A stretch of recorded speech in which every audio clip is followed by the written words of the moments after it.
How to open YouTube on Chrome Android. Hi everyone, it's Sophia to assist you today. Without any delay, let's jump right in. First, open Chrome. You'll find this kind of screen pop up. Simply search google.com and you'll find all the dot circles option on top right. Click on it and simply select YouTube. If there is no YouTube in here, scroll down, click on more from Google. And here, scroll down and you'll find YouTube. Simply click on YouTube and you'll be leaded to YouTube.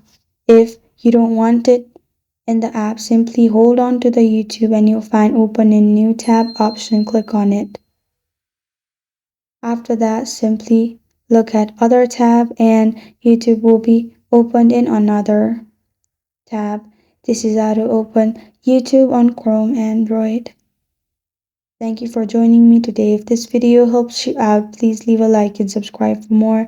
Got a question or want to suggest a topic? Comment below. I am Sophia signing off. Until next time.